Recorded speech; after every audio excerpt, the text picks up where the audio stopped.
Oui. Bonjour tout le monde, c'est le rallye du Monte-Carlo, première manche du championnat du monde, première Power Stage de la saison. Très heureux de vous retrouver sur Tipeee. On est déjà embarqué avec des images de ce rallye, des images de jeudi soir, la première nuit sur ce Monte-Carlo, avec déjà quelques petites surprises, notamment Elfyn Evans, Sébastien Ogier qui sont en bagarre avec Oliver Solberg. Premier rallye de la saison forcément au volant de la rallye 1 pour Oliver, et d'emblée il est devant à taquiner ses équipiers de chez Toyota. Le lendemain, vendredi, regardez Takamoto Katsuta, il serre les dents, problème de direction assistée, il va perdre de nombreuses minutes. Taka, c'est son copilote qui est obligé de jouer du stick, de jouer du frein à main pour faire tourner la voiture. Thierry Neuville et Martin Louis-Dagueux vont se faire avoir dans ce fossé. Il faudra l'aide des spectateurs pour sortir de ce mauvais pas. Malheureusement, 3 minutes de perdu pour Thierry et Martin. Du côté d'Adrien Fourmeau, leur équipier de chez Hyundai, là c'est un problème de frein à main aussi pour Adrien, qui doit enclencher la marche arrière, impossible de tourner directement. Des secondes qui s'envolent pour lui aussi. Sébastien Ogier ne parvient pas à jouer devant sur ce rallye pour le moment. C'est lui le recordman de victoire avec 10 succès sur le Monte-Carlo, et il ne se sent pas en confiance, pas à l'aise. Il pointe du doigt les pneumatiques qui ne sont pas performants dans ces conditions-là. Elfyn Evans est devant son équipier. Elfyn qui veut d'emblée essayer de prendre ses marques au championnat du monde pilote pour essayer de ne pas répéter la mésaventure de l'année passée où il s'était incliné sur le dernier rallye par rapport à Sébastien Ogier. Mais la surprise, forcément, c'est toujours Oliver Solberg qui continue à impressionner tout le monde au volant de la Toyota. Solberg qui termine cette journée de vendredi en tête. Regardez les écarts. 1,8 d'avance sur Evans. Ogier est 3e à 1,14. Fourmeau est 4e à 5 minutes 5. Neuville est 5e à 6 minutes 05. Armstrong, pardon, Russell, Camilli et Griazine complètent le top 10. Des conditions infernales sur ce Monte-Carlo. Ça faisait très longtemps qu'on n'avait plus un Monte-Carlo aussi compliqué, aussi piégeux. Regardez Sami Pajari, il avait déjà commis une petite erreur jeudi soir, et samedi, malheureusement pour le jeune Finlandais, rebelote, abandon pour lui. Hayden Paddon va bien s'en sortir. Lui aussi se fait embarquer dans la neige, là en contrebas. Il faudra l'aide des spectateurs pour le sortir de ce fossé, mais c'est 5 minutes qui se sont envolées pour le Néo-Zélandais qui fait son retour en championnat du monde après quelques années d'absence.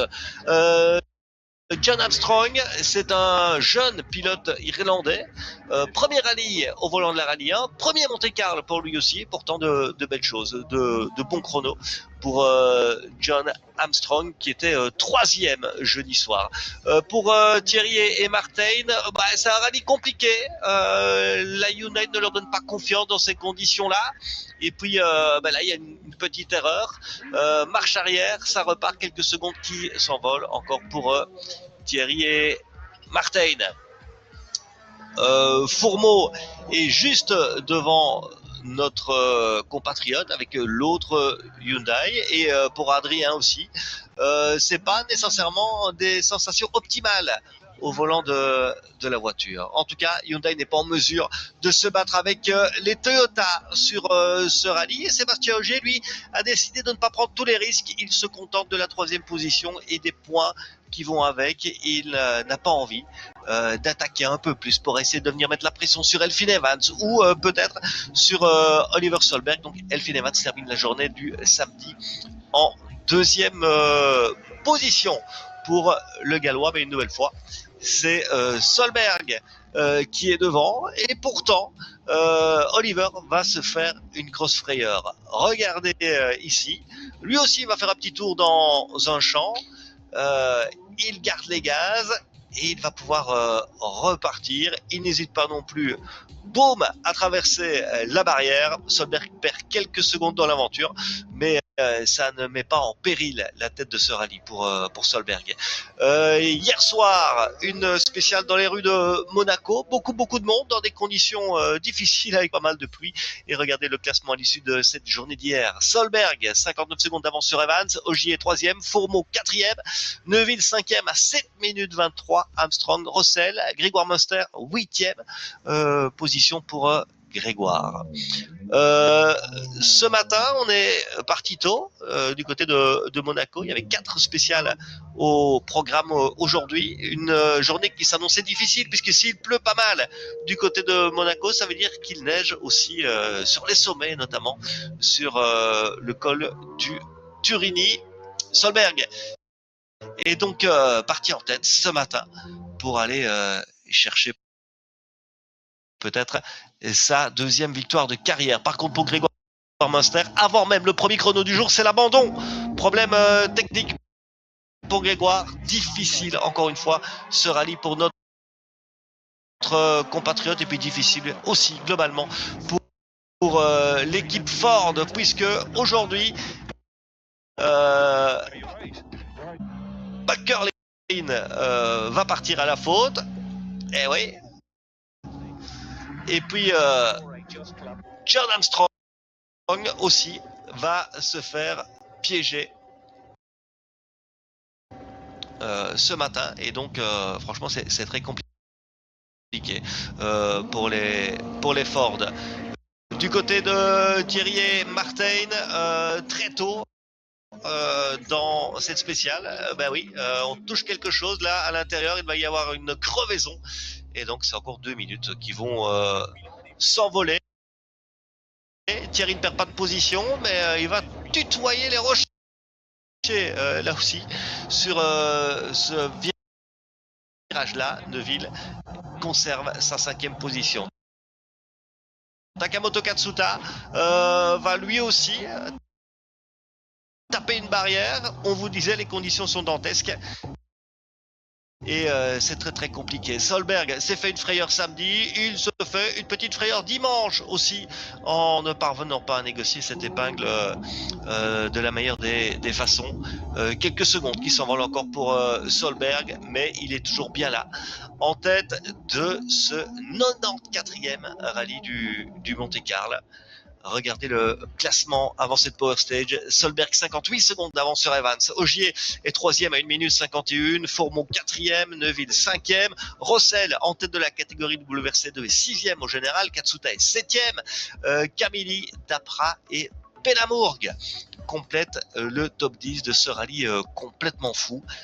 Franchement, un rallye très compliqué pour les équipages, et Thierry nous disait hier, j'ai jamais connu un Monte-Carlo aussi compliqué que celui-là, et pourtant Thierry entame sa 15e saison en championnat du monde, et donc il en a vu des conditions et des Monte-Carlo. On écoute les patrons d'équipe.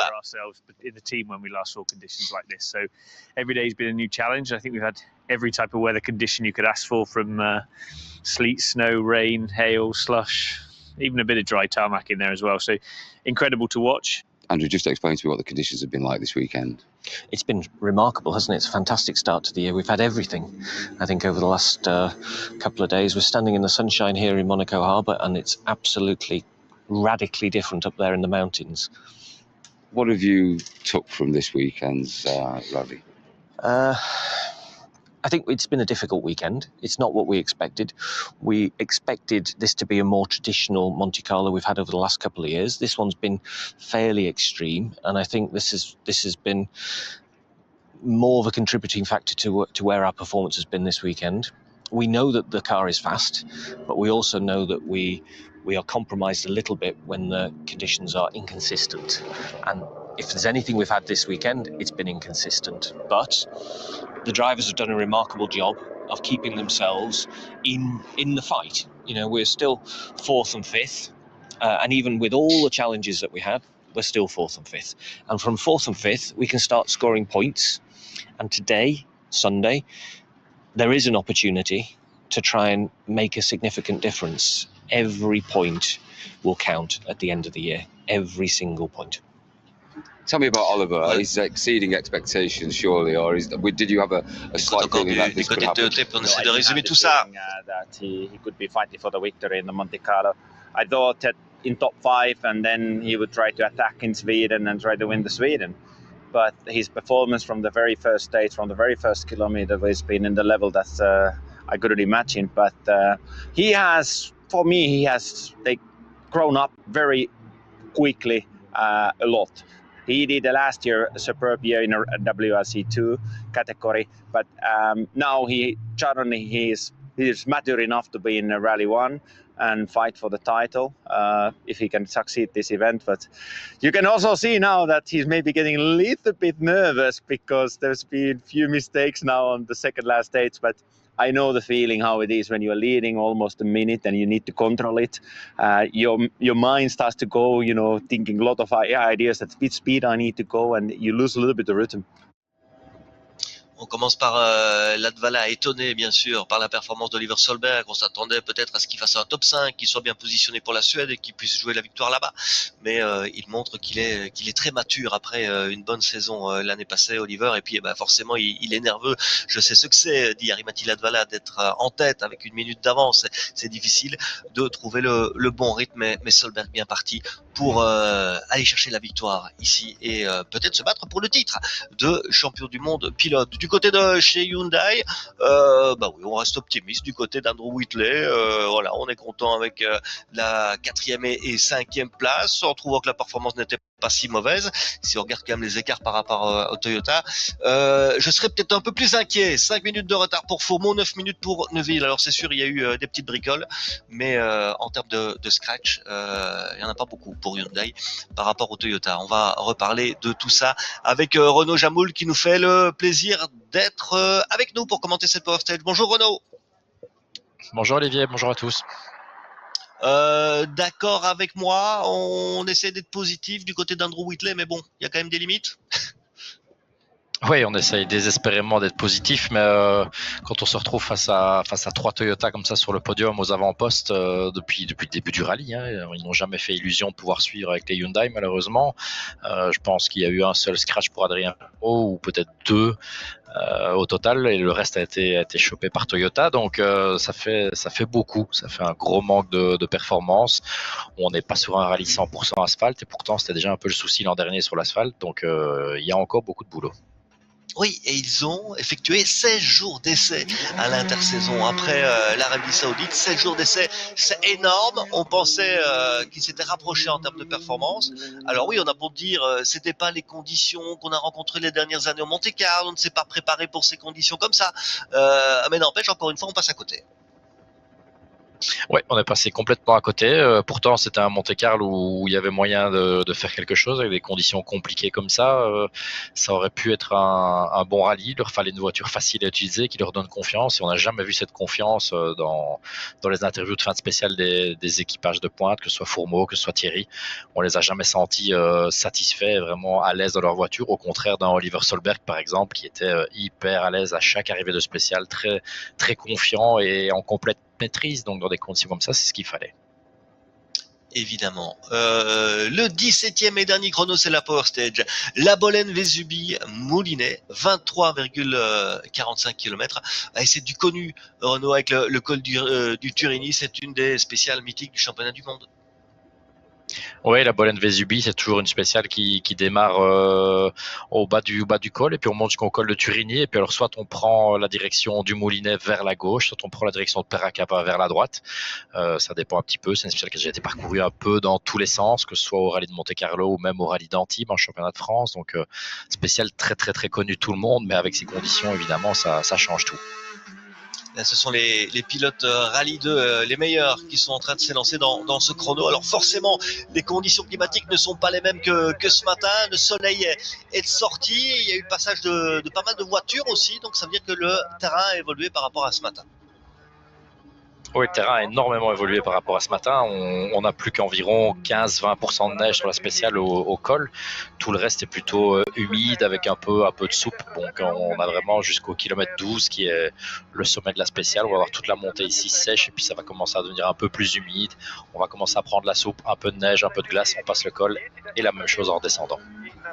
Ce que je vous propose, c'est de passer une page de pub.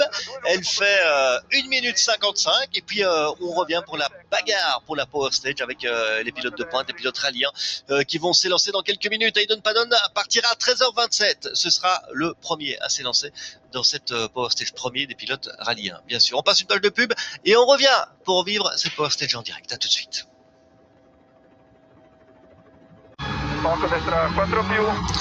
On est de retour sur les spéciales du Monte-Carlo. C'est le dernier chrono, c'est la Power Stage, la spéciale numéro 17. On est avec Roberto Dapra, concurrent Rallye 2. Et dans cette catégorie-là, c'est Léo Rossel qui est en mesure d'aller chercher la victoire. On attendait avec impatience l'arrivée d'un nouveau constructeur sur ce rallye. C'était le cas de Lancia, avec Johan Rossel, avec Nicolas Gréazine, favori bien sûr pour la victoire, Renaud Jamoul. Mais ça s'est pas passé très très bien du côté de chez Lancia, avec Johan Rossel qui abandonne dès la première spéciale jeudi, et puis Gréazine qui part lui aussi à la faute, laissant Léo Rossel un peu seul là en tête du rallye. Oui, malheureusement, en termes de performance, on était pas trop mal avec des bons temps de Gréazine le jeudi soir. On s'était dit, bon, ça y est, ils sont bien partis, malgré l'erreur dans la première spéciale de Johan Rossel. Mais finalement, ça n'a pas si bien fonctionné le vendredi ni le samedi. Et au final, Gréazine est sorti de la route. Donc, c'était vraiment pas le début espéré pour Lancia, pour son retour en WRC. Et ici, on a un Léo Rossel qui vient reprendre le flambeau familial en assurant une probablement belle victoire en WRC2 après son dernier, plein de maîtrise et vraiment serein du début à la fin, pas d'erreur, au contraire des autres. Oui, Léo Rossel qui a 2 minutes d'avance sur Eric Camilli, et bizarrement, on ne nous montre pas des images d'Eric Camilli dans cette spéciale. Alors, est-ce que c'est parce que Camilli ne participe pas au championnat constructeur qu'on tout simplement ne nous montre pas sa voiture, en tout cas que son départ est décalé, qu'il partira après les rallyens? Est-ce que c'est une explication, Renaud Jamoul? J'ai pas vraiment d'explication à vous donner là-dessus parce que je ne vois pas très bien la raison. Je ne pense pas, quand on voit Roberto Dapra par exemple, il est en Skoda aussi, il est en mais il est inscrit en WRC2, constructeur. Il est inscrit en constructeur, ce qui n'est pas le cas d'Eric Camilli. Ouais. Voilà, peut-être est-ce le cas. Quoi qu'il en soit, il y aura une bagarre entre Camilli et Dapra, puisqu'il y a 4 secondes d'écart en faveur du Français par rapport à l'Italien avant ce chrono-là. Et Eric Camilli qui a perdu pas mal de temps hier, assez bizarre, pas mal d'expérience pour Camilli. On rappellera qu'il a évolué au plus haut niveau chez Ford il y a quelques années, et qui n'a pas fait ressortir les clous au début d'un chrono et qui perd pas mal de temps là-bas. Alors il disait, oui, on ne m'a pas prévenu qu'il fallait préparer quelque part les pneus clous avant une spéciale. Voilà, ça paraît quand même un peu compliqué comme explication de la part d'Eric Camilli. Oui, c'est un peu compliqué parce que ça a toujours été le cas, que ce soit avec des Pirelli ou des Michelin. Et Eric connaît quand même bien le Monte-Carlo, il l'a fait plusieurs fois. Maintenant, c'est vrai que peut-être à sa décharge, on peut dire que ses essais ont été effectués sur des routes asphalte mouillées, donc il n'a pas réellement roulé avec les clous. Mais je veux dire, c'est le b.a.-ba des pneumatiques pour le Monte-Carlo, que ce soit n'importe quelle marque, il faut faire sortir ses clous si vous attaquez un spécial directement sur l'asphalte. Et c'est vrai qu'on a pu voir son départ, je pense qu'il est resté 20 secondes sur la ligne, à patiner, marche avant, marche arrière, pour arriver seulement à s'élancer et à partir dans la spéciale. Et il n'y a qu'à lui que c'est arrivé, donc c'est sûr que c'était pas idéal. Expliquez-nous comment justement on prépare, on fait ressortir ces clous avant un chrono. Ces clous typés Monte-Carlo, en fait, quand le pneu est neuf, ils ont le droit de dépasser de seulement 2 mm depuis la gomme. Donc on a seulement les clous qui ressortent de 2 mm. Ça, c'est une réglementation qui est la même pour n'importe quelle marque de pneumatique quand vous roulez sur des rallyes, on va dire de type Monte-Carlo. Et les pneus, par contre, contiennent des clous qui sont bien plus longs vers l'intérieur. Donc le principe, c'est d'essayer de faire bouger et chauffer la gomme un maximum sur l'asphalte, pardon, en zigzagant ou en freinant, ce qui est évidemment pas recommandé sur route ouverte, mais il faut le faire de toute façon. Et le fait que la gomme commence à chauffer, le pneu commence à donner un peu d'humidité au clou et ça permet au clou de sortir un petit peu de la gomme et vous allez gagner peut-être 2-3 mm de plus et les clous vont ressortir, deviennent plus mobiles, mais par contre ils ressortent plus. Mais ça veut dire que vous pouvez doubler, voire presque tripler la longueur de votre clou, ce qui est très très important. Important, les préparations de spécial, que ce soit pour chauffer les pneus, chauffer les freins, pour être prêt comme Hayden Paddon à s'élancer dans ce chrono. C'est le retour du Néo-Zélandais, retour surprise. Il était équipier de Thierry Neuville il y a quelques années et puis depuis 2018 on ne l'a plus vu. Hayden Paddon au volant d'une voiture de pointe. Là on est allé le rechercher chez Hyundai. C'était aussi un peu une surprise puisque Hayden Paddon n'a participé avant ce rallye qu'à 2 Monte-Carlo. Il termine 25e en 2016 et en 2017 malheureusement il est victime d'un accident le jeudi soir. Accident d'ailleurs qui coûtera la vie à un photographe qui était mal placé. Donc ce n'était sans doute pas le rallye où on entendait le plus Hayden Paddon. Et puis la préparation a été très très limitée pour le Néo-Zélandais. Et quand on voit les conditions qu'on a rencontrées cette année, ça a été un véritable calvaire pour lui. Oui, c'est sûr que c'était très très compliqué comme préparation pour Hayden parce qu'il n'a pas eu beaucoup de temps évidemment. Je pense qu'il s'y attendait pas vraiment. C'est plutôt ça, à mon avis, sa fidélité auprès de Hyundai qui lui a permis de décrocher ce volant. Je pense que ce soit Lappi ou que ce soit Sordo, personne ne se battait pour faire ce rallye qui est tellement atypique. Et du coup, il a pu en hériter. Il fait beaucoup de choses avec Hyundai en Nouvelle-Zélande. Il a participé et remporté 2 fois le championnat d'Europe. Donc il montre vraiment sa fidélité, c'est ce qui lui a permis d'être ici, mais évidemment c'est pas le rallye idéal et je pense que voilà, comme son copilote m'a dit il y a quelques semaines d'ici, il dit on ne refuse pas de faire un Monte-Carlo en rallye 1, il faut essayer de se relancer comme on peut, donc on prend ce qu'il y a à prendre. Évidemment, et puis du côté de chez Hyundai ils ont justifié en disant oui, l'année passée, il a participé à quelques rallyes où il est parvenu à se battre avec des pilotes locaux. C'était le cas notamment à Ypres, et donc on attend de lui pas qu'il aille nécessairement jouer les premiers rôles, mais qu'il soit là en réserve si il devait arriver quelque chose à Thierry Neuville ou à Adrien Fourmeau. C'est vrai que c'était un peu une surprise pour tout le monde, la présence de Paddon. Elle n'est pas nécessairement concluante puisque voilà, il est hors des points sur ce rallye, il est 11e pour le moment, Paddon. Oui, c'est sûr qu'elle est pas concluante. Il s'est fait piéger hier. Pourtant, il a fait un rallye d'attente vraiment tout le long. Et c'est dommage pour lui que ça lui soit arrivé parce qu'il a voulu vraiment être prudent tout le temps. Il n'a vraiment pas cherché la performance. Il essaie de faire le job qu'on lui demandait de faire. Et là, oui, je pense qu'il va tout juste rentrer dans les points après cette spéciale-ci. À mon avis, il va dépasser Pelamourg. Mais c'est pas vraiment un choix pour moi qui était le meilleur sur ce genre d'épreuve. Mais voilà, il faut prendre ce qu'il y a à prendre. On a vu quelques bons chronos des concurrents Rallye 2, même des concurrents Rallye 3 qui ont réalisé un scratch. C'est le cas de Fontana aujourd'hui. Ça, c'est particulier quand des petites voitures qui sont beaucoup moins puissantes que ces Rallye 1 parviennent à signer le scratch. Il y a plusieurs explications à ça.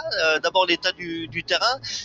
Il s'améliore au fil des passages, donc celui qui va s'élancer plus loin aura une route sans doute un peu plus dégagée, et puis c'est difficile de faire passer la puissance de ces rallyes dans des conditions comme celle-là. Oui, c'est sûr, le plus gros avantage, c'est la position sur la route, parce qu'il s'est lancé plus d'1 heure après les concurrents WRC et Rallye 1. Donc ces pilotes comme Fontana qui a fait une très belle performance quand même avec une petite Rallye 3, mais pas spécialement besoin de beaucoup de puissance, des pneus avec des pneus de dimension 17 pouces sur les Rallye 3, donc un petit peu plus étroit aussi en termes de largeur, donc ça permet d'avoir une meilleure surface de contact au sol qui est réduite, donc plus de pression pour pousser les clous dans la glace. Donc c'est un peu tout ça qui explique les performances et ça a permis à une Ford au moins de faire un scratch sur ce rallye. Oui, Et on soulignera le week-end catastrophique pour M-Sport avec Grégoire Monster qui a dû abandonner ce matin avant le premier chrono. Problème technique pour Grégoire qui n'a pas été épargné ce week-end aussi par les soucis malheureusement, et quand il n'avait pas de problème il a signé quelques chronos intéressants Grégoire Monster, et puis on l'a vu ce matin, Armstrong et McCurlin sont partis à la faute, donc week-end catastrophe pour Rich Milner et son équipe. Ouais, week-end catastrophe pour McCurlin qui lui est passé complètement à côté de son week-end avec 3 erreurs en 4 jours. Donc ça c'est un peu impardonnable malheureusement. Et puis oui, pour Grégoire, vous avez expliqué un peu son week-end difficile aussi. Moi je tiens quand même à souligner la perf de John Armstrong depuis le début du week-end. Je le répète, ce qu'il fait là pour ses débuts dans la Rallye 1, pour son premier rallye de Monte-Carlo, c'est vraiment très très impressionnant. Et j'ai pu voir en image sa sortie de route tout à l'heure. C'est dommage, c'est une toute petite erreur. Il se fait un tout petit peu tirer vers l'extérieur du virage, il va toucher le bas-côté, il y a une pierre et ça lui casse le train arrière. Et malheureusement, ça vient mettre une fin à une série d'arrivées dans les points pour M-Sport Ford depuis 2002. Ils étaient toujours arrivés avec une voiture dans les points. C'est la première fois depuis 2002 qu'il n'y aura pas une Ford qui prendra des points ici sur ce rallye. Ouais, et ça ne commence pas la saison de la meilleure des manières du côté de chez M-Sport. Léo Rossel, sur des œufs, littéralement, il faut franchement pouvoir couper et essayer de garder la vitesse au maximum dans chaque virage. Oui, il y a rien à aller chercher pour Léo. Il faut vraiment terminer cette spéciale. Il faut rester bien concentré, ça c'est sûr. Mais il faut pas faire d'erreur. Il n'y a pas de Power Stage, il n'y a pas de Super Sunday en Rallye 2, en WRC2. Donc il faut vraiment se concentrer pour aller jusqu'au bout. Donc on peut aussi souligner les performances des pilotes qui sont juste devant lui ici dans cette spéciale, que ce soit Roberto Dapra ou Arthur Pellamonk. Si on vient sur le cas Pellamonk, c'est un jeune pilote français de 25 ans qui a une saison en Rallye 3 au niveau WRC dans les jambes. Il avait gagné le Rallye 3 l'an dernier ici au Monte-Carlo, mais il n'a pas énormément d'expérience. Il y a moins de 2 ans d'ici, il était encore dans une petite Clio Rallye 5. Donc c'est vraiment pas mal ce qu'il a fait sur ce rallye, parce qu'il a fait vraiment des très bons chronos en ne profitant pas spécialement d'un ordre de départ favorable par rapport aux autres Rallye 2, donc vraiment une chouette perf qu'il a pu faire là. On a parlé de la performance des Rallye 2, il y a Jean-Pierre Desjardins qui nous pose une question sur Instagram. Est-ce qu'une WRC2 pourrait gagner le Super Sunday, Renaud Jamoul? Je pense qu'une Rallye 3 aurait pu gagner le Super Sunday, parce que au bout des 2 premières spéciales, c'était toujours Fontana qui était en tête, donc il aurait pu remporter le Super Sunday. Mais suite à la sortie de Pablo Sarrazin dans la spéciale 3, il y a des temps forfaitaires qui vont être attribués derrière, et je pense que pour le bien du championnat et de la promotion du championnat, les temps forfaitaires peut-être pas très très favorables à ces voitures-là. On verra ça plus tard. Mais oui, effectivement, une Rallye 2 ou une Rallye 3 peuvent très bien marquer des points si d'aventure elles se retrouvent plus rapides que les Rallye 1, comme ça peut être le cas sur certains chronos sur ce Monte-Carlo. Allez, Léo Rossel, on est au sommet maintenant. Il faut redescendre. On est un mi-spécial. Et c'est sûr que quand vous êtes très près d'une victoire sur le Monte-Carlo, forcément, il y a cette tension-là qui s'ajoute à la difficulté rencontrée sur le terrain. Ouais, c'est hyper dur de faire cette descente comme ça. C'est vraiment un chrono compliqué. Autant la montée, je la trouve encore assez sympa et en plus très connue, mais ici en descente, avec l'inertie et le poids de la voiture qui vous attire vers le bas, c'est très très très compliqué. J'imagine la tension pour Léo qui n'a pas vécu une saison 2025 spécialement facile. Ça avait super bien démarré au Monte-Carlo avec un podium, mais il n'a pas eu une très très très bonne saison. Ici, ça va le booster. Ouais, c'est fou, vous avez des voitures qui sont très rapides, et là on est presque à l'arrêt avec les Rossel. Ouais, on est presque à l'arrêt. Il y a vraiment pas de grippe avec ces pneumatiques là. C'est déjà des pneus qui n'ont pas énormément de grippe de par leur taille. On en a parlé ce matin. Les pneus sont aussi larges que des pneus asphalte slick. Ils ont exactement la même dimension. Ils ont juste un dessin différent, une gomme différente et des petits clous. Mais comparé à ce qu'on a pu connaître il y a une vingtaine d'années, on n'a plus ces pneus étroits en 16 pouces qui faisaient 150, 160 de large. Ici, on a des pneus de 225 de large, c'est beaucoup plus grand, donc on a beaucoup plus de mal à percer la neige. Oui, et ce qui revenait aussi comme commentaire de la part des pilotes des Rallye 1, c'est que ces pneus n'évacuent pas non plus quand on est dans ce qu'on appelle la slush, c'est cette neige un peu humide, un peu mouillée. Il n'y a pas d'évacuation avec ces pneus-là. Non, tout à fait. Il n'y a pas d'évacuation avec le slush, comme vous dites. C'est vraiment cette neige qui a fondu. Elle reste vraiment bloquée dans les sillons des pneumatiques, dans les rainures des pneumatiques, qui pourtant sont profondes et larges, mais ils ne sont pas parvenus à faire quelque chose qui allait bien évacuer ça. Et ça, c'est vraiment un gros problème. Allez, c'est bientôt la fin du chrono pour Arthur Pelamourg. On est dans le dernier secteur dans la descente. Là, c'est sec de chez sec. On peut donner à fond sur cette dernière partie de chrono, pardon. Ouais, sans oublier qu'ils ont toujours des clous sur la voiture, donc sur l'asphalte, le grip n'est pas dingue, mais je pense que Arthur en a bien profité dans le dernier virage. Il va être très heureux à l'arrivée. J'en profite pour faire un petit point grâce à un contact avec Bernard Sapp qui m'a envoyé que Eric Camillin avait pointé en retard en fait à l'entrée du groupe. Ils étaient en train de mécaniquer sur la voiture et en vérifiant effectivement ils ont pointé 20 minutes en retard à l'entrée du groupe, ce qui fait qu'ils ne sont plus sur le podium du WRC2 et c'est pour cette raison qu'ils s'élancent plus loin. Voilà la bonne explication. Merci Renaud Jamoul. Faites profiter de vos contacts pour avoir ces infos-là. Thierry Neuville est dans le chrono. Qu'est-ce que Thierry et Martin vont pouvoir faire dans ces spéciales, Renaud? Déjà essayer de ne pas crever comme ils ont fait ce matin au premier virage, ça ce serait déjà une bonne chose parce que ça a vraiment ruiné leur spécial et leur Super Sunday du coup malheureusement. Ici je pense que Thierry va quand même tenter sa chance pour aller prendre les points de la Power Stage, mais ce ne sera pas simple. On écoute Pelamourg et puis on reparle de Thierry. Really, that's really not what we expected at the beginning. For sure, we learn a lot, but we have some chance. Of course, we do some mistakes, but it's Monte Carlo, and we finish it. First time with the car, first time on tarmac in this category. Really, that's really a dream come true, and I have to say thank you from all people who helping us, partner, family, Funmaker Sport, of course. It's my family. That's a crazy week, crazy. Ouais, c'est une semaine complètement folle, terminer ce rallye de Monte-Carlo. Alors bien sûr, il y a eu des petites erreurs, mais franchement, je suis super content de mon résultat. Et j'ai l'impression que Guillaume de Mévus fait des émules au niveau de la moustache. Oui, ça fait déjà un petit temps qu'Arthur a ce petit look un peu rétro comme ça à la Guillaume, effectivement. Donc c'est un peu particulier, chacun ses goûts. Guillaume qu'on salue. On sait qu'il est un grand fan forcément du WRC, Guillaume de Mévus. Roberto Dapra, il était bien au niveau split par rapport à Arthur Pelamourg, et puis là sur la partie finale il perd beaucoup, le pilote italien. On en parlait ce matin, on l'a évoqué à plusieurs reprises ce week-end. C'est le petit pilote italien qui montre, Roberto Dapra, de belles performances déjà l'année passée, et il confirme ici sur ce Monte-Carlo. Oui, de belles performances pour lui. Il est jeune, il fait pas beaucoup de bruit, on n'en entend pas beaucoup parler, mais il est quand même soutenu par la fédération italienne. Il fait les choses bien, progressivement.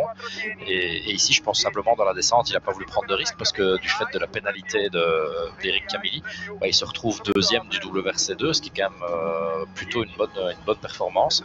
Maintenant, voilà, c'est un pilote qui roule en rallye depuis 2019, donc il a quand même déjà quelques années d'expérience. Mais il progresse et sans faire de bruit, il commence à être de plus en plus présent aux avant-postes. Thierry Neuville est le plus rapide pour le moment, 9 secondes de mieux que Pelamourg, mais on va comparer avec les pilotes rallyens. C'est 4 secondes de mieux que Padon après 3 km, c'est 3 secondes de mieux que Katsuta, et puis après 5 km c'est 7 secondes 4 de mieux que Padon, c'est 4 secondes 8 de mieux que Katsuta. On attend le premier partiel d'Adrien Fourmont qui est aussi dans la spéciale. Forcément il y a des unités à aller chercher, c'est la Power Stage. On sait que Thierry ne va pas marquer de points sur le Super Sunday avec la crevaison ce matin. Par contre, il y a des points à essayer d'aller chercher sur ce dernier chrono du rallye. Nouvelle intermédiaire, c'est par rapport à Katsuta, 7 secondes et demie de mieux après 7 km. Ceci dit, Thierry a crevé ce matin, donc c'est un pneu clou qu'il a en moins à sa disposition, ça. Ouais, c'est sûr. Bon, ce sera peut-être un handicap, mais quoique, parce qu'en fait, il n'y a plus que 15-20% pardon, de la spéciale qui est vraiment enneigée. Mais à voir, je pense qu'il faut de toute façon qu'il tente sa chance parce qu'il n'aura pas pris de points Super Sunday, pas énormément de points au classement général avec cette 5e position. Donc il faut tenter. Il faut essayer d'aller chercher quelque chose pour Thierry sur un week-end décevant pour lui, pour Hyundai. Jamais ils n'ont été en mesure de se mêler à la bagarre aux avant-postes. Adrien Fourmeau, premier partiel, et il est en retard par rapport à Thierry. 2 secondes 6 de plus après 3 km 1 pour Adrien.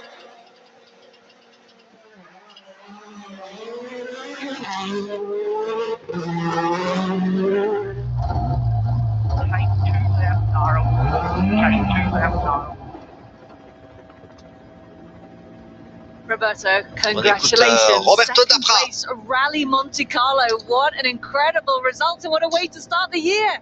Yeah, nothing better.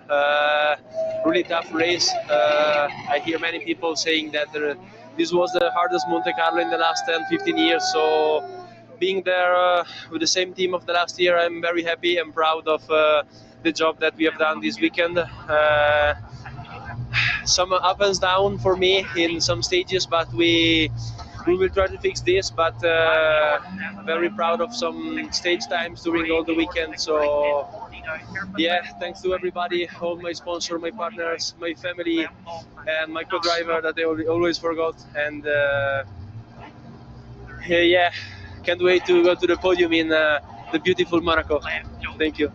Oui, deuxième sur un rallye qu'on dit être un des plus difficiles Monte Carlo de ces 10-15 dernières années. C'est pas mal, même s'il y a eu des hauts et des bas. Voilà pour la réaction de Roberto Dapra. Thierry et Martin, toujours les plus rapides dans ce chrono. On vous embarque dans la Hyundai numéro 11. Gauche 60 plus vers le flanc plutôt planacé. 70. Droite 40 plus délire. Droite 40 plus délire. Pour gauche 133. Pour droite 40 délire. Droite 40 délire.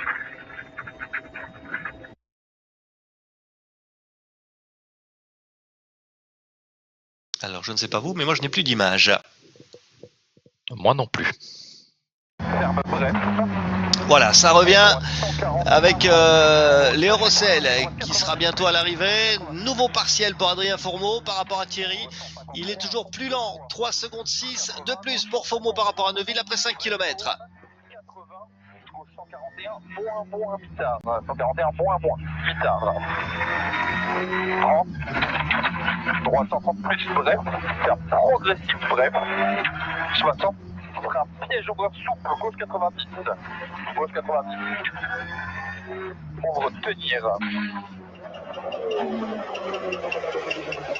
Allez, c'est bientôt la fin, c'est bientôt la délivrance pour Léo Rossel qui va inscrire son nom comme son frère au palmarès du Monte Carlo. Superbe gestion pour Léo.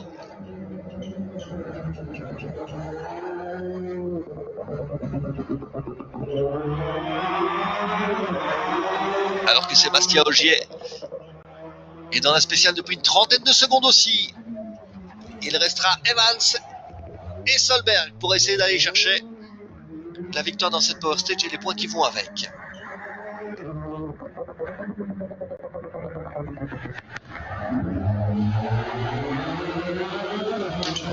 La Rossel, il va pas chercher le meilleur temps, il n'avait pas besoin de ça, mais il y a le sourire derrière pour Léo.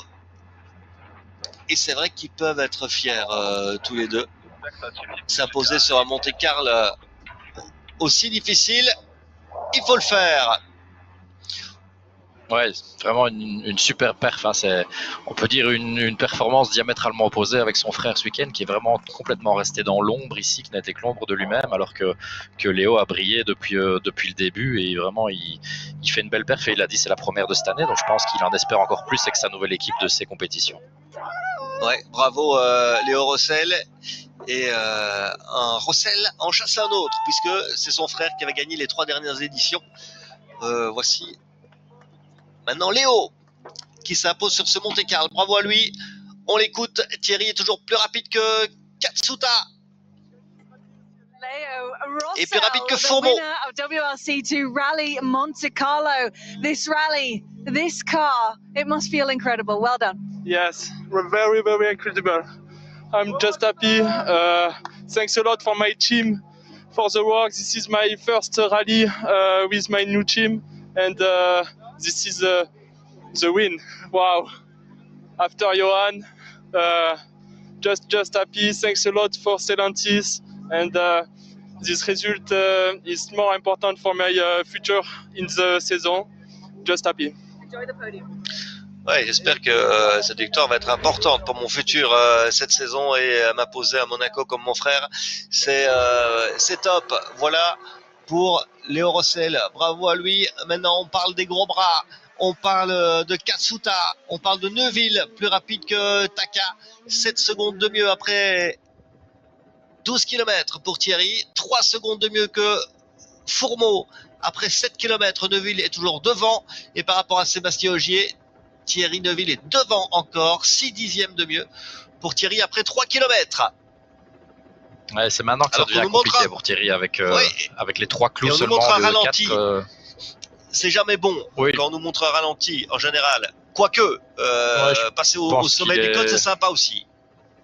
Exactement, il est parti un peu large au sommet du col. Il faut voir où était situé son clou exactement. Mais c'est passé. Voilà, tête à queue. Il va perdre quelques secondes dans l'aventure.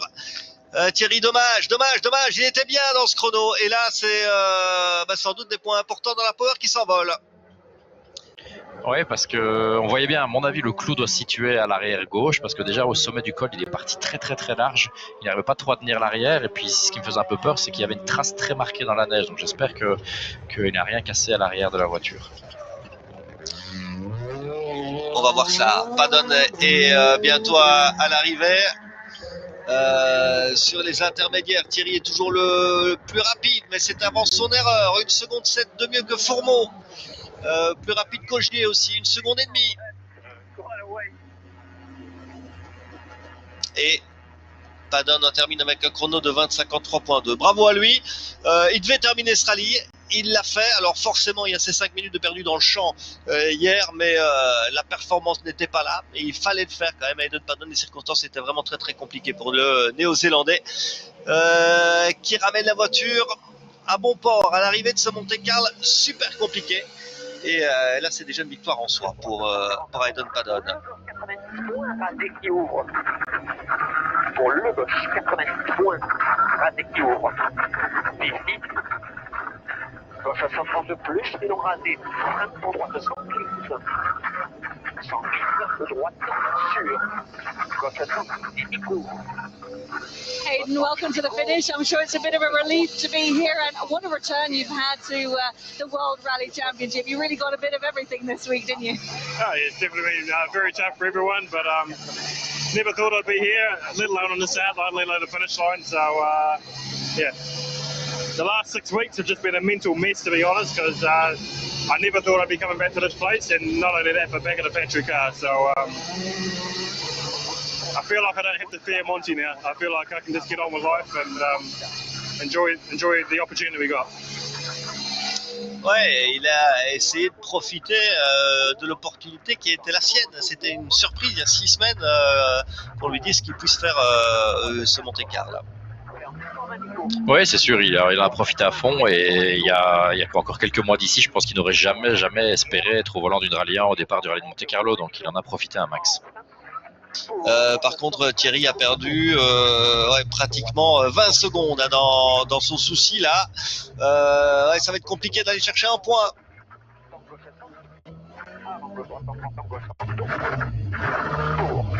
Ouais, ça va être compliqué. J'espère vraiment que la voiture n'est pas plus abîmée que ça, parce que je vous dis, ça faisait quand même une vilaine trace dans la neige, comme si la roue était bloquée. Ouais, il faut sortir de ce chrono, rallier l'arrivée du côté de Monaco et essayer d'aller chercher les 10 points de la 5e place. C'est pas terrible comme résultat, c'est sûr, sur le Monte-Carlo, on espérait mieux, il l'espérait mieux, mais c'est la réalité, et puis il faudra essayer de profiter d'une meilleure position en Suède pour essayer d'aller chercher au moins un podium.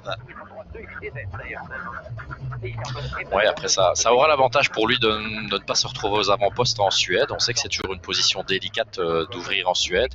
Ce sera malheureusement, je pense, le job pour Oliver Solberg, parce que c'est quand même très très compliqué d'ouvrir dans ces conditions-là. Si la neige est fraîche, c'est pas simple. Donc il faut espérer que Thierry, en partant 5e le vendredi en Suède, puisse profiter un maximum de cette position. Et on sait que Thierry a la capacité pour gagner ce genre de rallye aussi. Un rallye qu'il a déjà remporté d'ailleurs, Thierry, si ma mémoire est bonne, c'était en 2017. Tout à fait, je me rappelle plus exactement de l'année, mais c'est vrai qu'il avait remporté le rallye de Suède il y a quelques années avec. Mais c'était pas en 2017, parce que 2017 c'était la fameuse année où il avait enchaîné 2 erreurs au Monte-Carlo et en Suède, alors qu'il était en tête les 2 fois. 2016 alors. On va vérifier ça.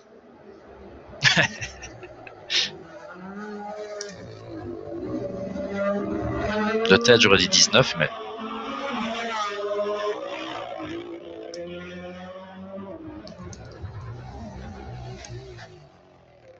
En 2018. Ah voilà, décidément. On était entre les deux.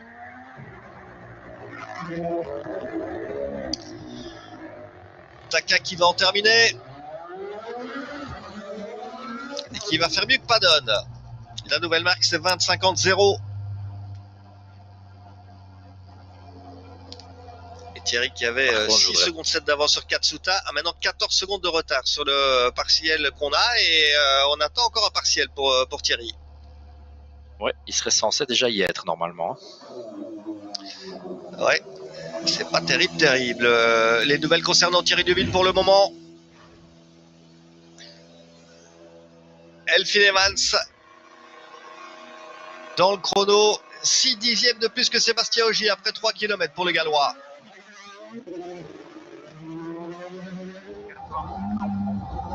Allez, ce serait bien qu'on nous montre des images de Neuville.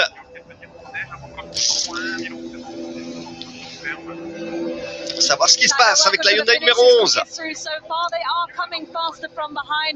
been a hard rally, and I especially felt for you that loop that you did without the power steering, but there's some really good speed as well. Well, not a very happy weekend. It was very demanding and difficult conditions, so obviously there is a lot of things to improve, and I was not sure that what was wrong completely in the day 1, day 2, and some stages conditions are like more consistent. I felt quite good, but then yeah, I was missing something, commitment and things, so yeah, sorry for the team about this struggling, but I just try to get better, and yeah, next one is Sweden, and I try my best to take the best result.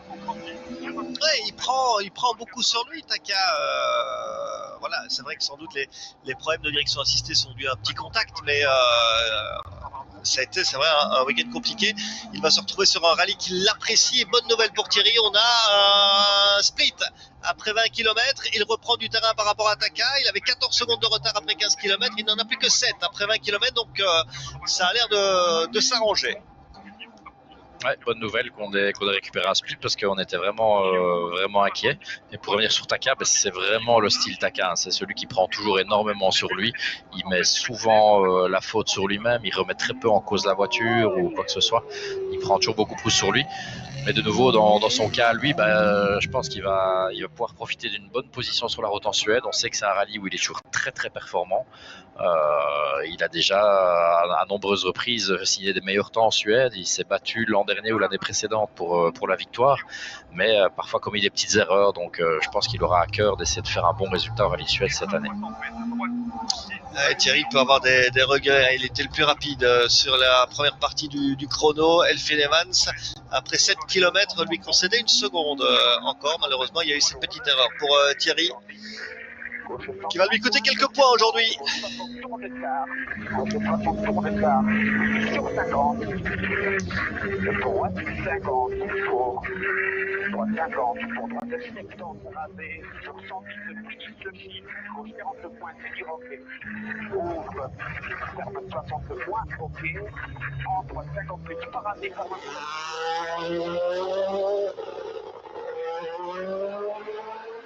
Dernier partiel après 22 km, 3 secondes et demie de retard par rapport à Taka. Il a repris pratiquement 4 secondes entre le kilomètre 20 et le kilomètre 22. Il termine devant Taka, c'est peut-être l'assurance d'aller chercher un petit point sur la Power. « 20-50, le chrono pour Katsuta, Neuville et Widage. Vont-ils faire mieux? Non, ce sera derrière. 1 seconde et demie de plus. Il n'y a pas grand-chose qui s'est mis correctement ce week-end pour Thierry et Martin, malheureusement. Non, il n'y a pas beaucoup de positifs à retirer de cette course. Vraiment, fin de saison 2025 compliqué, début de saison 2026 compliqué. Donc il faut vraiment espérer qu'on va tourner vers des autres surfaces. Mais le problème, c'est que cette année-ci, l'asphalte est en début de saison aussi. Donc il n'y a plus trop le temps d'attendre. Il faut trouver des solutions. On va faire 2 rallyes, que ce soit neige en Suède ou que ce soit terre au Kenya. Mais après, on se retrouvera directement sur l'asphalte. Donc il faut travailler. Ouais, heureusement qu'il y a eu cette victoire en Arabie Saoudite aussi pour remonter un peu le moral.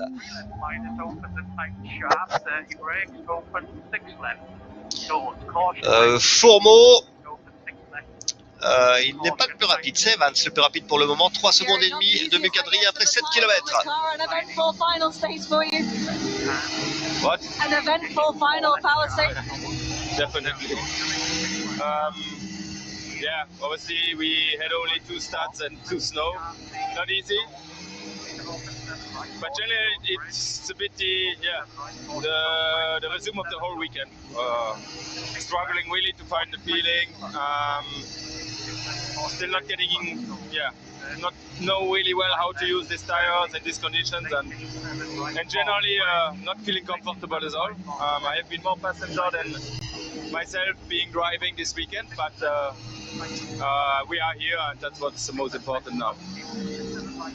Ouais, on est à l'arrivée, c'est le plus important, mais ça a vraiment été un week-end compliqué. Je n'ai jamais eu la confiance nécessaire, je me suis jamais bien senti et cette erreur, c'est un peu le résumé de mon week-end. Et puis avec les 2 clous et les 2 neiges dans ces conditions-là, c'était pas vraiment facile. Non, c'est sûr que c'était pas facile, c'était un week-end compliqué. Ils parviennent pas à trouver la façon de faire fonctionner les pneus. C'est quelque chose qu'on entend quand même assez régulièrement maintenant depuis qu'on a ces pneumatiques en Cook. C'est quelque chose de compliqué. On met beaucoup d'argent et beaucoup de moyens humains et de temps pour régler la voiture, mais si on n'arrive pas à faire fonctionner ces pneumatiques, évidemment, c'est pas vos petits adversaires qui vont vous donner des tuyaux pour les faire fonctionner. Sébastien Ogier passe devant Adrien Fourmeau après 15 km, 1 seconde et demie de mieux pour le champion du monde. Et puis Evans est en train d'être devant tout le monde là. Par rapport à Ogier, c'est pratiquement 9 secondes de mieux après 10 km. Ouais, et puis Solberg n'a pas l'air décidé à rouler doucement non plus de son côté. Alors qu'on dirait qu'il y a une petite touchette pour Fourmeau à l'avant-gauche.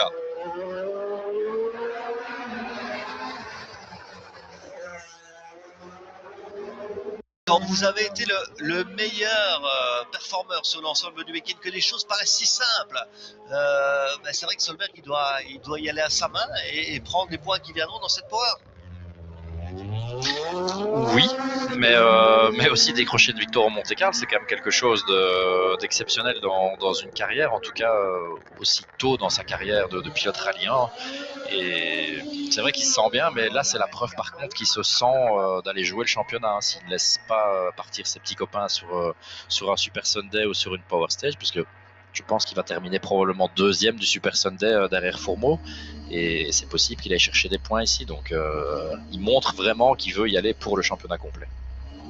Allez, à voir, il reste encore une petite quinzaine de kilomètres à parcourir pour Oliver Solberg avant d'aller chercher une victoire incroyable du côté du Monte-Carlo. Ce serait sa 2e victoire en carrière après le succès en Estonie l'année passée, là aussi à la surprise générale.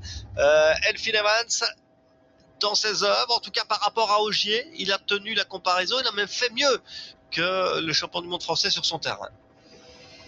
Clairement, il a été plus fort ce week-end qu'Ogier, plus en confiance, et il a bien démarré la saison. That is quickest through by over 25 seconds, but the front left there, some damage. What happened? I don't know. I did not touch anything, so I don't know. Maybe the nose is too long. J'ai rien touché. but my wheels I did not touch anything, so that's okay. No, I had a good stage, but my studs were quite out. You know, all the tarmac, the car is moving. It's very weird feeling, so I don't know if it was efficient enough. For sure, on the ice it was quite okay, but on tarmac it was very moving. And I think it's nice view from outside, but inside it's like I'm losing performance. Anyway, I can be very pleased with my Sunday. I gave a bit everything to get the maximum points, but on top of that, we are not even fighting with only Rally 1 cars. We have also Rally 2 and Rally 3 now in the battle for till Sunday. So I just hope that it's going to be enough to score enough points for this rally after this difficult weekend. But if we get some good points, then I will be pleased to arrive in Sweden with this amount. Thank you. Ouais, j'ai tout donné pour essayer d'avoir des points sur ce Super Sunday, mais bon, soyons prudents, hein, parce qu'il y a des rallyes 2, des rallyes 3 aussi qui peuvent venir nous andouiller par rapport à ça. Content de son dimanche, Adrien, bah, c'est vrai qu'en perf aujourd'hui, c'était plutôt pas mal. Oui, il a fait un bon dimanche. Il faudra voir un petit peu ici avec Evans. Je pense qu'il avait plus ou moins 14 secondes d'avance sur Elfyn Evans pour cette spéciale. Et avant cette spéciale, pardon. Ici, Evans est en train de lui reprendre beaucoup. Donc c'est possible qu'Evans vienne et signer le meilleur temps de la Power Stage et prendre les points du Super Sunday. Donc ce serait quand même une jolie moisson de points pour Evans sur ce rallye de Monte-Carlo. Ouais, super rallye Delphine. Sébastien Ogier qui était en avance par rapport à Fourmont après le 15e kilomètre est désormais en retard. 1 seconde 7 de plus pour Seb après 20 km. Je n'ai jamais senti Sébastien Ogier prendre du plaisir sur son Monte-Carlo cette année. Est-ce que c'est aussi votre avis? Tout à fait, c'est vraiment un avis que je partage à 100%. Dès le début du rallye, ça ne fonctionnait pas, ça ne lui plaisait pas. Il s'est jamais senti en confiance et on sentait toujours la frustration en arrivée de spécial qui le gagnait. Alors c'est vrai qu'il avait probablement régulièrement raison dans ses analyses avec les pneumatiques, que ça ne fonctionne pas, que c'est délicat, mais en même temps c'est un peu les mêmes pneumatiques pour tout le monde, donc il faut malheureusement faire avec et il n'avait pas trop le choix. Et je pense que moralement il n'était pas aussi fort que ce qu'il a déjà pu l'être. Est-ce que ce petit bonhomme de 24 ans va venir s'imposer du côté du Monte-Carlo et faire mieux que le paternel, puisque le meilleur résultat de Peter Solberg sur le Monte-Carlo, c'est une 3e place en 2012. Donc ce serait pas mal pour Oliver. Ouais, je pense que comme il est parti avec ce qu'il nous montre depuis l'an dernier, il y a pas mal de choses qu'il va faire mieux que son paternel. Paternel champion du monde, une fois champion du monde Peter Solberg, ça va être sans doute un des prochains objectifs d'Oliver, faire aussi bien que papa, en tout cas en termes de titre mondial.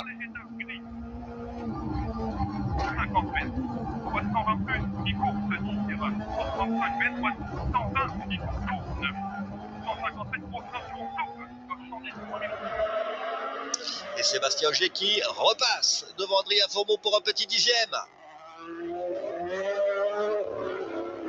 Mais lui aussi a besoin des points du Super Sunday, des points de la Power Stage, s'il veut nous refaire le coup de l'année passée et se battre pour le titre pilote jusqu'en fin de saison. Oui, bien sûr, et je veux dire, tout le monde a besoin de ces points. Ici, c'est toujours des points qui comptent et on a l'impression que je dis, oui, on a encore toute une saison devant nous, mais quand vous voyez les écarts de points en fin de saison l'année dernière, bah, tous les points comptent, tous les Super Sunday, toutes les Power Stage, c'est vraiment super important. Alors, qui pour le sketch provisoire? Fourmont, 24.8. Est-ce qu'on va faire mieux avec Sébastien Ogier et Vincent Landais? Oui, ça va être un tout petit peu mieux pour le champion du monde. 24.0, c'est 8 dixièmes de mieux que Fourmont.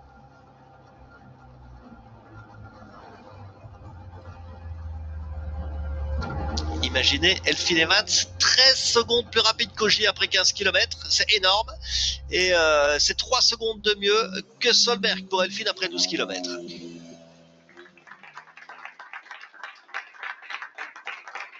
Et on peut avoir le sourire forcément chez Toyota. On reprend encore un point supplémentaire à Hyundai. Ouais, ils font vraiment une grosse moisson ici à Toyota. Ils vont faire 1, 2, 3 sur le podium final. Si ça continue comme ça, ils vont prendre des points Power Stage, des points Super Sunday. C'est impressionnant. A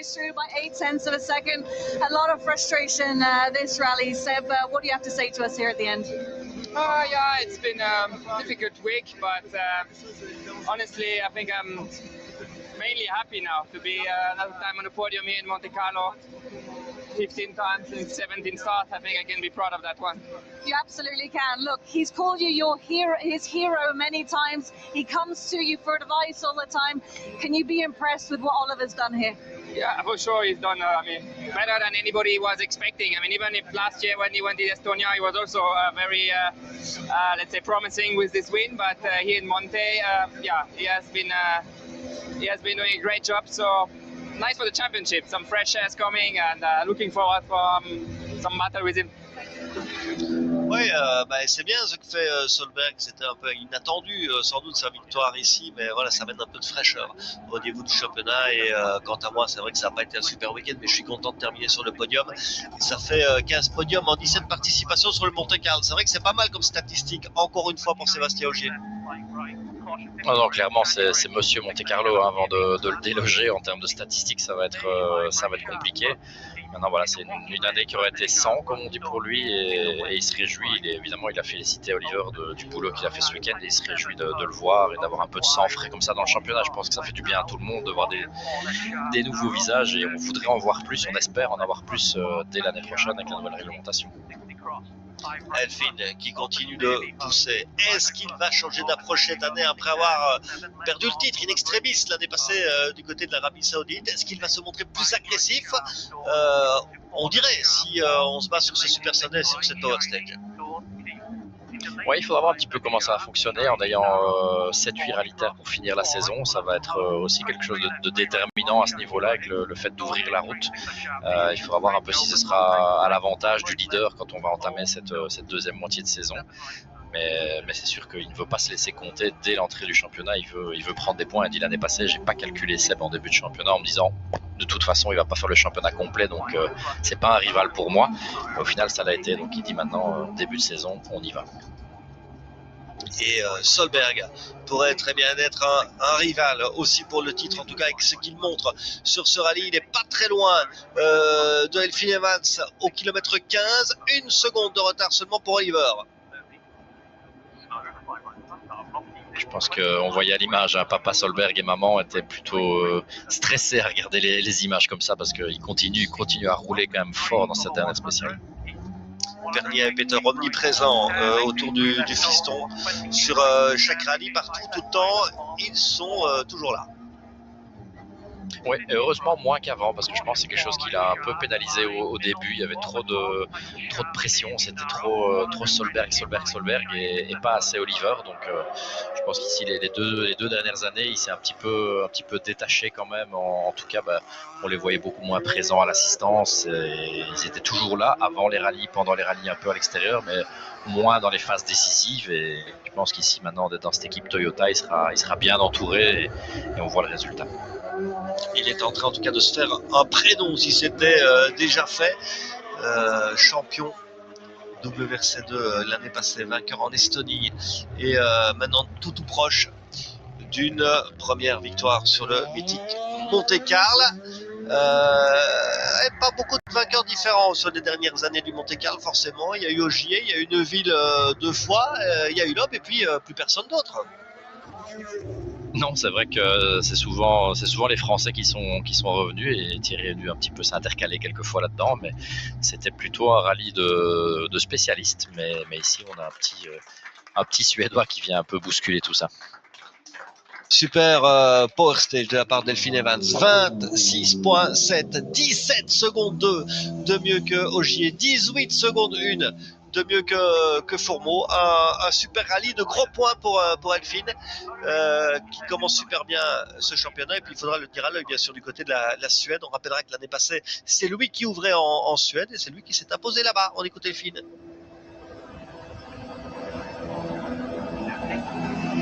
Alvin, what an incredible drive on the power stage, quickest through by 17.2, but it's been difficult to do anything with a young Swede this weekend, hasn't it? Yeah, it has. I have to offer massive congratulations to Oliver. You know, he's done an amazing job. First rally inside the big team, let's say. So, yeah, he's done amazing. Congratulations to him and Elliot, of course, as well. He's worked really hard at this, and yeah, they're both going to deserve it a lot. So, well done, everyone, and big thanks to the team as well. Great result for them. Ouais, bravo à l'équipe et bravo à Oliver, des premiers rallyes dans un top team et voilà, il s'impose.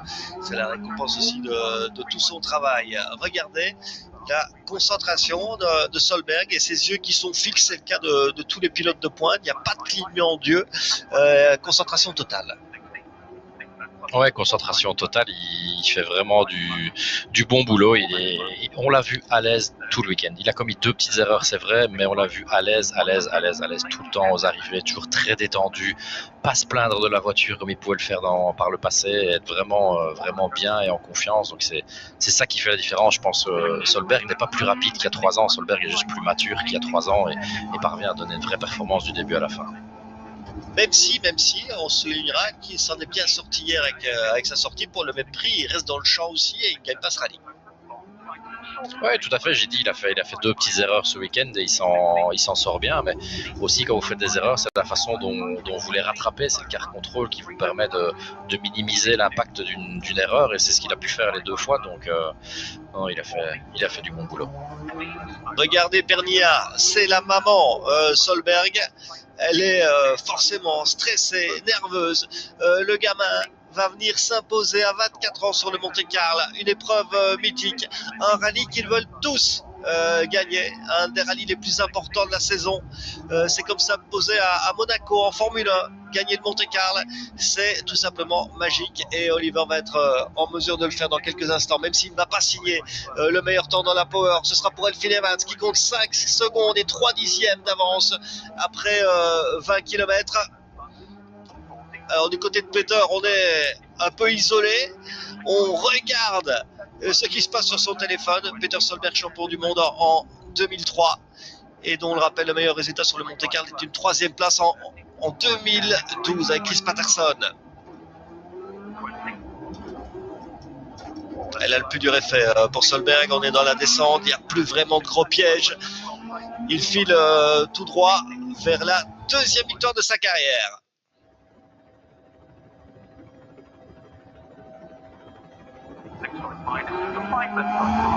Ouais, ça m'impressionne vraiment sur des routes comme ça.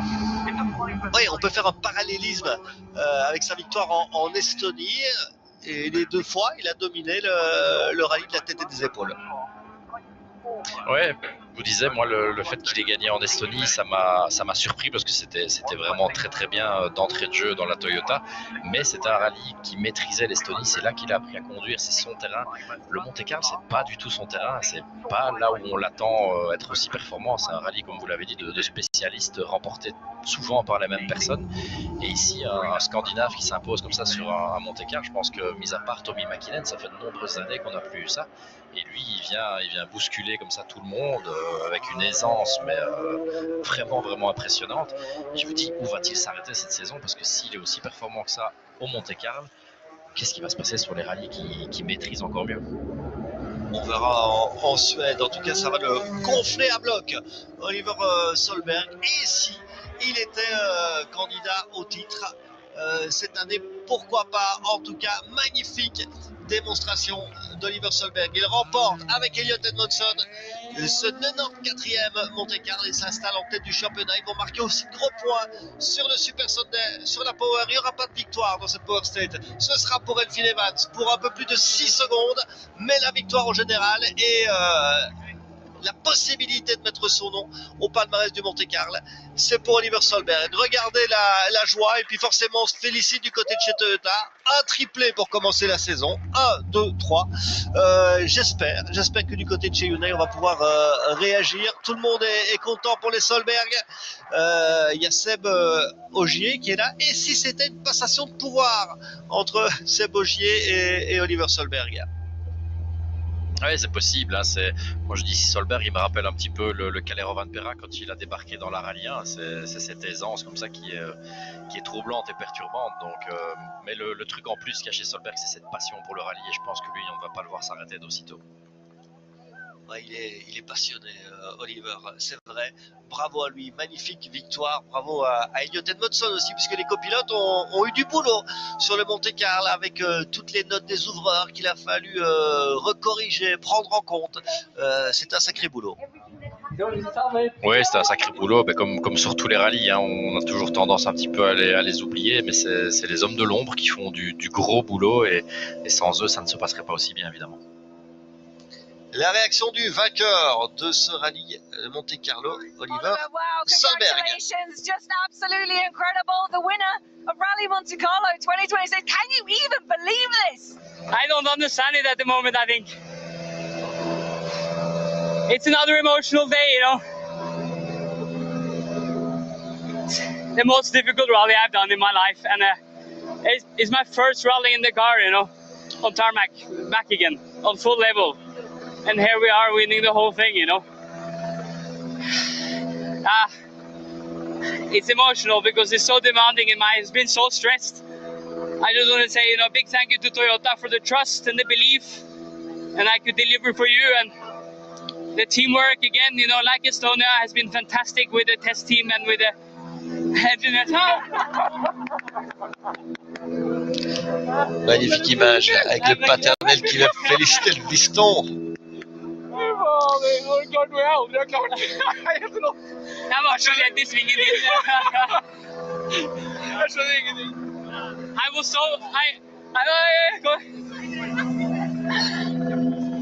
Ah oui, la fiancée d'Oliver aussi. Et puis je suppose que la maman va débarquer aussi.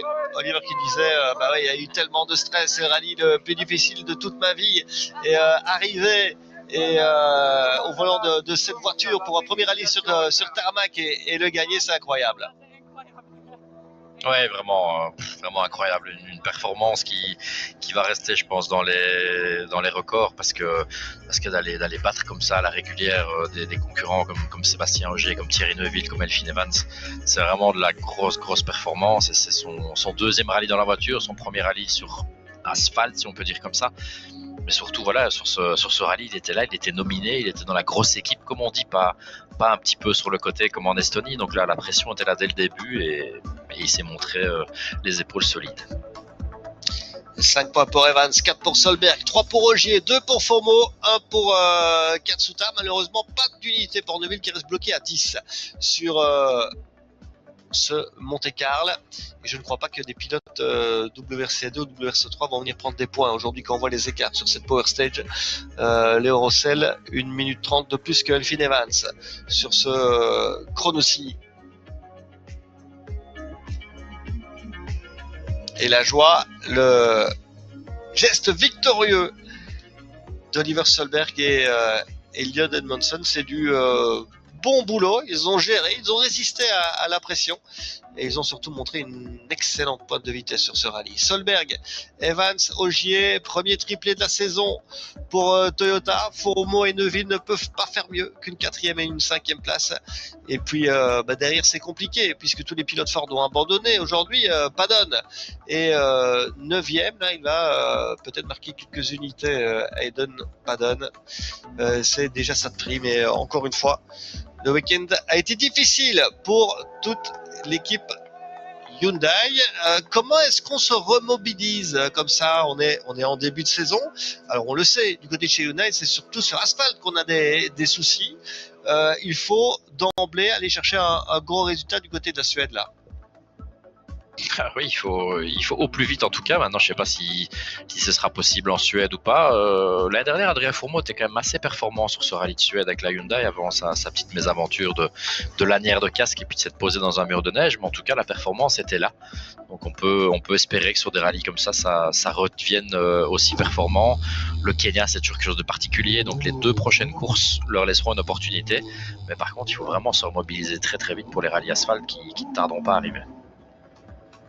Regardez le classement, Oliver Solberg en tête du championnat, 5 points d'avance déjà sur Elfyn Evans, Sébastien Ogier 3e, 20 points, Formeau 18 points, il marque quand même quelques belles unités aujourd'hui Adrien Formeau, 6 points de plus, Thierry reste bloqué à 10, Rossel, Katsuta, Dapra, Paddon pour la suite de ce classement, mais quel rallye, c'est vrai qu'un rallye du Monte-Carlo dans ces conditions-là, c'est quand même assez exceptionnel.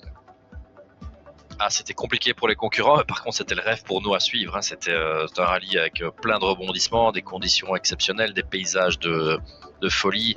C'était vraiment un superbe rallye à suivre. Et on espérait avoir un Monte-Carlo comme ça chaque année, parce que les Monte-Carlo sur le sec ou sur la pluie, c'est pas les plus drôles à suivre. Là voilà la maman. Seul petit bémol peut-être par rapport à ça, c'est des écarts très tôt importants. On ne se battait pas à coup de secondes, on se battait plus à coup de minutes sur ce Monte-Carlo. Oui, malheureusement, dans ce genre de conditions, on ne peut pas se retrouver avec des rallyes où on va se battre à la seconde, parce que les écarts se font tellement de façon aléatoire en fonction des conditions, de l'ordre sur la route. Je pense qu'Oliver en a profité tout de même un peu le jeudi soir. Ça l'a quand même un peu aidé et ça lui a mis le petit coup de boost qu'il fallait pour démarrer la course. Mais quand même, on a eu des rebondissements tout le long du temps. On a eu des spéciales avec des conditions climatiques différentes tout le temps. Donc, c'était vraiment top. Déjà 24 points d'avance pour Toyota au classement constructeur. Après ce premier rallye, la réaction doit être immédiate du côté de chez Hyundai, sous peine de déjà être en difficulté en ce début de saison. On verra ce que la Suède, prochain rendez-vous, pourra apporter. Mais là, il est temps de célébrer pour Oliver Solberg, qui roule sur licence suédoise alors que son papa est norvégien, la maman est suédoise, donc il a choisi de représenter ce pays-là, Solberg. Oui, et puis ils habitent en Suède aussi, donc je pense que ce choix fait sens.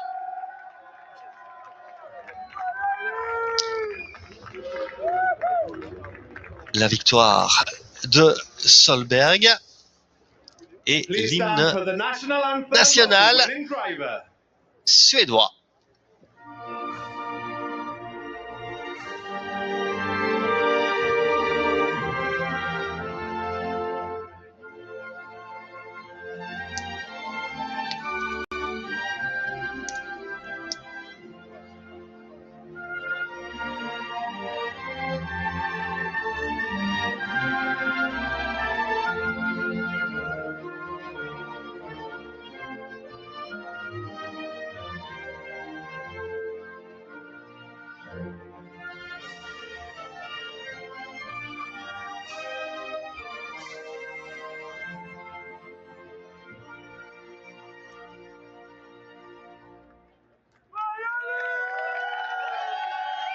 Et la dernière fois qu'un pilote nordique s'est imposé sur le rallye, c'est Mikko Hirvonen en 2010, mais c'était en ERC. Marcus Gronholm en 2006 avec la Ford Focus. Mäkinen, vous l'avez évoqué, victoire en 99, en 2000, en 2001, en 2002 pour Tommi Mäkinen. Ouais, et en plus, je me rappelle de Gronholm à l'époque où il avait gagné, c'était suite à un souci, une petite sortie de route de Sébastien Loeb, qui était sorti de la route dans la dernière spéciale d'une journée. Il était reparti avec 5 minutes de pénalité. Il était remonté tout de même à la 2e place. Donc à l'époque, la domination Loeb sur le Monte-Carlo était bien présente aussi. Ah, ça c'est sûr. Et le dernier Suédois à s'être imposé sur le Monte-Carlo, c'est Ove Andersson, qui était boss de Toyota Europe.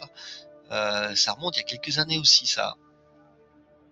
Oui, là je pense qu'on est reparti fin 70, début 80 peut-être.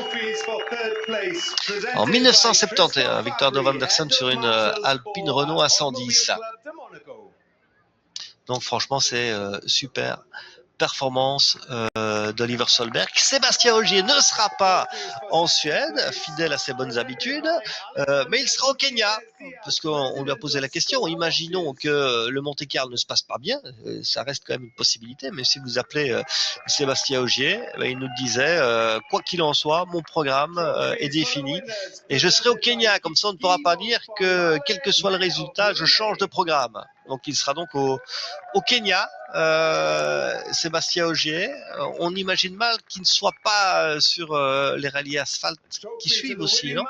Il faudra voir un petit peu le niveau de performance qu'il aura au Kenya et où il va se retrouver sur le classement du championnat, parce qu'à ce moment-là, s'il est trop loin et qu'il doit se retrouver à partir 7-8e sur les rallyes asphalte, un rallye comme les Canaries, c'est pas trop un souci, mais les autres rallyes en Europe de l'Est, c'est un petit peu plus compliqué tout de même. Donc voilà, je pense qu'en fonction de sa position au championnat, on verra Sébastien Ogier faire 7-8 courses ou peut-être en faire 11 ou 12 comme il a fait cette année précédente. Sébastien Ogier a parlé de vent de fraîcheur, de renouveau avec la victoire d'Oliver Solberg et c'est vrai que ça fait plaisir de voir un petit jeune. On a eu Rovan Perra ces dernières saisons et maintenant c'est peut-être Oliver Solberg qui prend la relève à 24 ans. On va voir ce qu'il fera sur son terrain en ouvrant du côté de la Suède. Il sera super rapide, il sera attendu aussi puisqu'il sera chez lui là-bas. Il y aura peut-être un peu de pression, c'est jamais facile de s'imposer à domicile. Non, c'est sûr, il y aura de la pression, mais après avoir remporté un Monte-Carlo dans ces conditions-là, je ne sais pas s'il y a quelque chose qui vous met plus de pression que ça. Et il sera attendu, en tout cas, par tout un peuple, Oliver Solberg. Belle complicité aussi avec Sébastien Ogier, qui l'a conseillé un peu parfois, même si Oliver disait « Ouais, sur ce rallye, m'a pas trop donné de conseils quand même. » Ouais, je pense qu'une fois que le départ a été donné et qu'on a passé jeudi soir, les conseils ont dû se faire un petit peu plus rares. Voilà sans doute les dernières images de ce Monte-Carlo avec l'émotion de Pernia, de Peter Solberg aussi et les joies de la victoire pour Oliver. Bravo à lui, grand monsieur, belle victoire, magnifique victoire sur ce Monte-Carlo et belle démonstration une fois de plus de la part de Toyota qui passe 3 voitures aux 3 premières places, premier triplé de la saison. Prochain rendez-vous, ce sera donc la Suède, début février. Ce sera bien sûr sur Ovio, sur Tipeee, qu'on aura le plaisir de vous retrouver pour ce deuxième rendez-vous de la saison. Merci Renaud Jamoul d'avoir été avec nous, à moins qu'on nous propose quelques interviews dans quelques secondes. Sinon, on se quittera sur ces images. En tout cas, on commence cette saison sur les chapeaux de roue. On se quitte, voilà, avec les meilleurs moments de ce rallye du Monte-Carlo. Merci à vous en tout cas pour votre fidélité. La suite, mais c'est encore du sport, bien sûr, sur Tipeee, avec la Cross Cup de Anu. Et puis n'oubliez pas 100% sport ce soir pour dresser le bilan de ce Monte-Carlo avec Anne-Sophie Depeau. Merci pour votre fidélité. À très bientôt. Ciao, ciao.